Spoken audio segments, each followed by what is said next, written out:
British lawmakers have voted to take control of the Commons business in an unprecedented move to try to find a majority for any Brexit option. The government was defeated by 329 votes to 302 on the cross-party amendment, a majority of 27. It means MPs will get a series of votes on Wednesday to find out what kind of Brexit they will support. Prime Minister Theresa May has said there is no guarantee she will abide by their decision.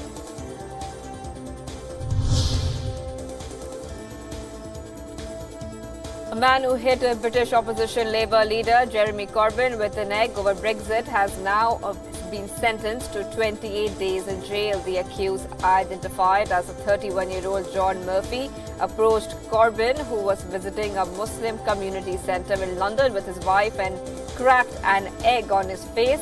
Remember, the attack comes days after Corbyn has declared that he would support a second referendum if it could not get the backing for its alternative Brexit plans.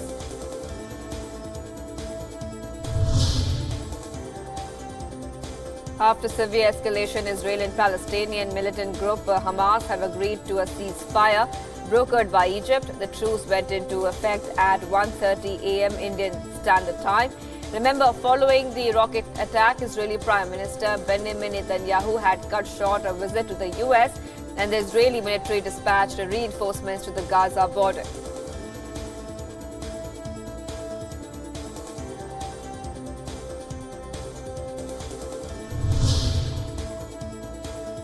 U.S. President Donald Trump has signed a decree recognizing Israeli sovereignty on the contested Golan Heights area. Effectively, this would mean the Trump administration official support for Israel's annexation of the strategic plateau that it seized from Syria in the 1967 Middle East War.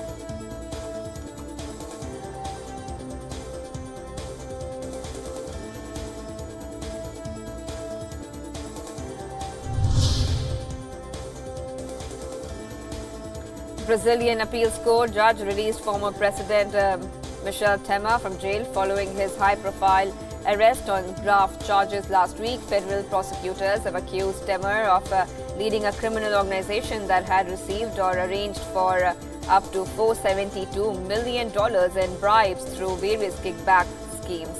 He has denied any wrongdoing, and his lawyers appealed for his release, arguing that he could be tried while free.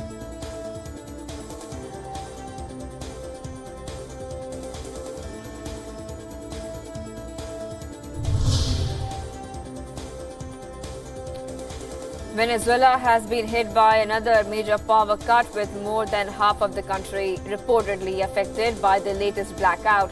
According to the reports, the blackout affected as many as 16 of Venezuela's 23 states. The blackout comes less than 3 weeks after virtually the entire country was plunged into darkness by what was considered the worst power failure in Venezuelan history.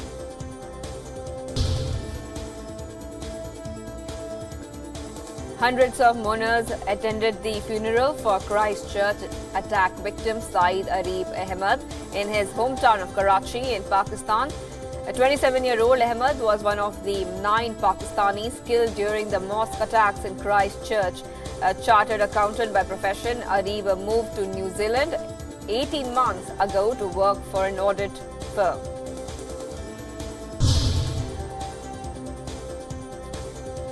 Indian Army carried out peacekeeping drills with troops from African countries as their joint field training exercise reached its 8th day. The exercise was aimed at acquainting the contingents with each other's operational procedures on humanitarian mine action and peacekeeping operations under UN mandate. Now, 10 Army personnel from 16 African countries alongside Indian Army personnel participated in the joint event.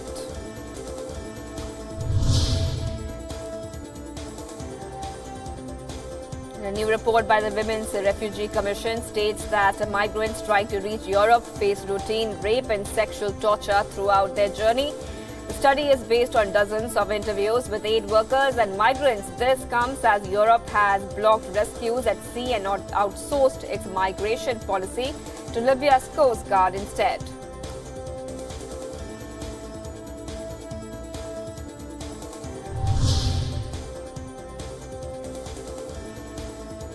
A Bangladeshi minister has said that the country is not in a hurry to relocate Rohingya refugees to a Bay of Bengal island. This after the UN sought more details on the government's plan. Bangladesh plans to move at least 100,000 of the nearly 1 million Rohingya Muslim refugees from Cox's Bazar to a remote island known as Bhasanchar. Bangladesh is said to have been developing this island for 2 years, and the UN is said to be helping to the move. Hundreds of demonstrators gathered near the Eiffel Tower to protest the visit of Chinese President Xi Jinping to Paris. Protesters chanted slogans against the alleged mistreatment of China's Muslim Uyghurs and in defense of Tibet.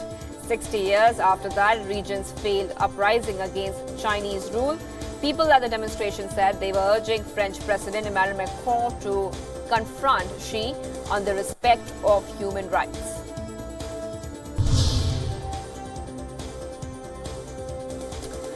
France's European Affairs Minister has resigned to lead President Emmanuel Macron's party in May's European Parliament election. Nathalie Loiseau is a career diplomat and headed the elite ENA School of Administration before joining Macron's government. She had put herself forward as the headline candidate for the elections. Her departure from the government is likely to lead to a cabinet reshuffle.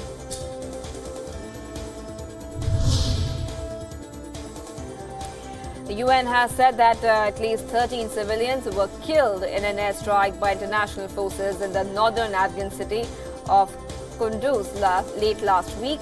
Most of the injured were children. The strike happened in support of ground operations conducted by pro-government forces fighting the Taliban in the area.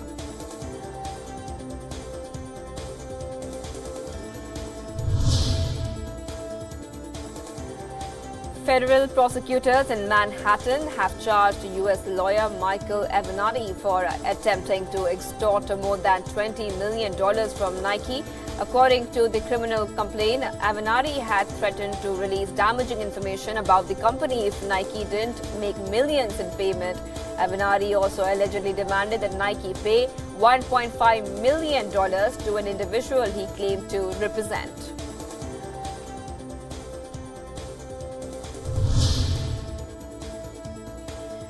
U.S. Vice President Mike Pence has called the special counsel Robert Mueller's Russia investigation report a total vindication of President Donald Trump. Pence said and echoed, "Yesterday was a great day for our country, our president, and every American who cherishes the truth." The White House says that the Justice Department now has to decide whether detailed findings from special counsel Robert Mueller's Russia probe report will be made public.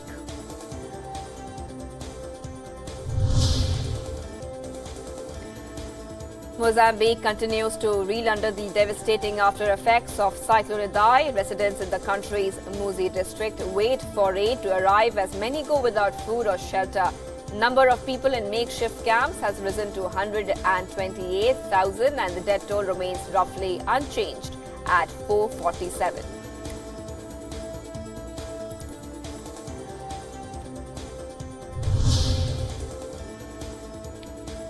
Algerian President Abdelaziz Bouteflika is facing mass after he sacked the head of the state television. There were protests against him. The reported sacking comes after journalists working at the state media had staged a protest in front of the state TV building to demand freedom to cover protest against Bouteflika. The 82-year-old, who has rarely been seen in public since suffering a stroke in 2013, bowed to the protesters this month by reversing plans to seek re-election.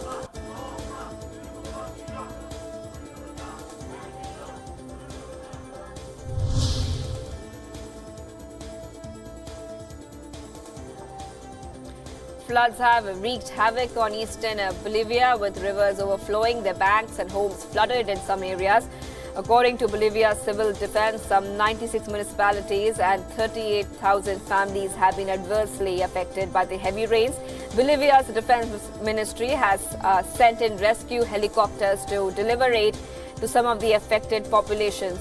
The Bolivian Minister of Defense said 6 tons of humanitarian aid has been delivered as of now.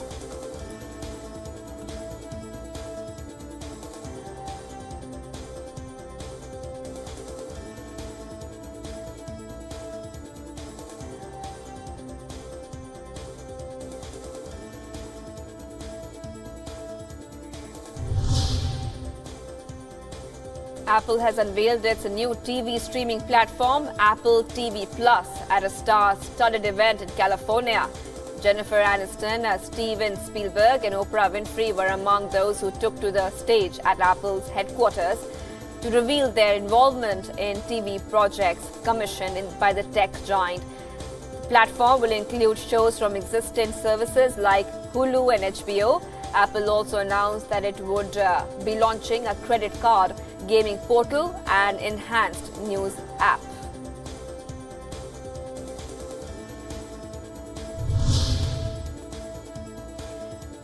King Philippe VI of Spain and Argentine President Mauricio Macri reaffirmed their commitment to the development of cultural and economic ties between their nations during the first visit by Spanish royals to Argentina in over 30 years.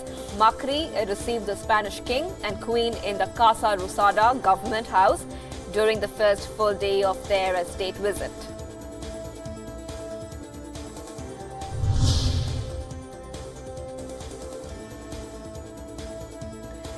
Alain Robert, more popularly known as the French Spider-Man, scaled a Paris skyscraper to raise funds for the renovation of Notre Dame Cathedral. The 56-year-old scaled the 607 feet tall facade without any safety gear. Robert was arrested shortly after completing the climb. He has climbed more than 100 structures, including the Golden Gate Bridge in San Francisco and Burj Al Khalifa in Dubai.